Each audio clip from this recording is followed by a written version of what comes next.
लोकसभा में सोमवार को ऑपरेशन सिंदूर और पहलगाम आतंकी हमले को लेकर हुई चर्चा के दौरान ऑल इंडिया मजलिस-ए-इत्तेहादुल मुस्लिमीन (AIMIM) के अध्यक्ष और हैदराबाद से सांसद असदुद्दीन ओवैसी ने केंद्र सरकार पर तीखा हमला बोला। उन्होंने 2025 एशिया कप में भारत और पाकिस्तान के बीच प्रस्तावित क्रिकेट मैच पर कड़ा ऐतराज जताया। ओवैसी ने सरकार से सवाल किया कि जब भारत ने पाकिस्तान के साथ व्यापार, हवाई क्षेत्र और जल संसाधनों पर सख्ती कर दी है, तो फिर क्रिकेट मैच कैसे खेला जा सकता है। उन्होंने कहा कि उनकी अंतरात्मा उन्हें इस मैच को देखने की इजाजत नहीं देती। ओवैसी ने अपने भाषण की शुरुआत पहलगाम आतंकी हमले में मारे गए 26 लोगों को श्रद्धांजलि देकर की।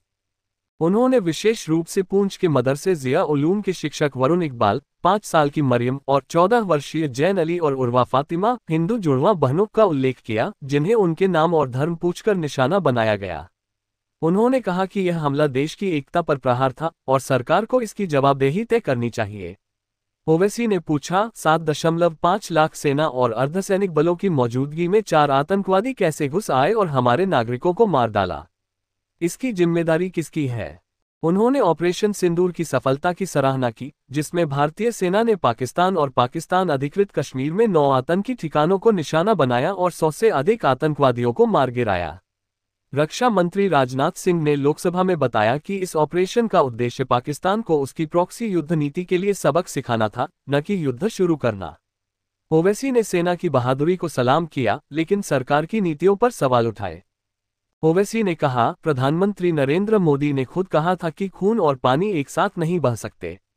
आतंकवाद और बातचीत साथ साथ नहीं हो सकते। फिर आपकी अंतरात्मा कैसे इजाजत देती है कि पाकिस्तान के साथ क्रिकेट मैच खेला जाए? हमने उनका हवाई क्षेत्र बंद किया, उनके जहाजों को हमारी सीमा में आने से रोका, व्यापार पूरी तरह बंद है, फिर क्रिकेट क्यों? उन्होंने पूछा कि क्या सरकार उन 26 मृतकों के परिजनों से कह सकती है कि हमने ऑपरेशन सिंदूर में बदला ले लिया, अब आप पाकिस्तान के साथ क्रिकेट मैच देखें। एशिया कप 2025 का आयोजन 9 से 28 सितंबर तक संयुक्त अरब अमीरात में होगा, जिसमें भारत और पाकिस्तान एक ही ग्रुप में हैं। दोनों देशों के बीच मैच 14 सितंबर को निर्धारित है। इस ऐलान ने न केवल ओवैसी बल्कि अन्य विपक्षी नेताओं जैसे शिवसेना (UBT) के अरविंद सावंत में भी नाराजगी पैदा की है। सावंत ने भी सवाल उठाया कि जब पाकिस्तान युद्धविराम के लिए गिड़गिड़ा रहा था, तो भारत ने बिना शर्त युद्ध क्यों रोका? ओवैसी ने अमेरिका और भारत के संबंधों पर भी तंज कसा। उन्होंने कहा कि अमेरिकी राष्ट्रपति ने पाकिस्तानी सेना प्रमुख को भोजन पर बुलाया, जबकि भारत उसे अपना दोस्त मानता है। उन्होंने ट्रंप के उस दावे पर भी सवाल उठाया, जिसमें उन्होंने भारत-पाकिस्तान युद्धविराम में मध्यस्थता का दावा किया था। ओवैसी ने कहा, क्या व्हाइट हाउस में बैठा एक गोरा भारत के युद्धविराम की घोषणा करेगा? क्या यही आपका राष्ट्रवाद है?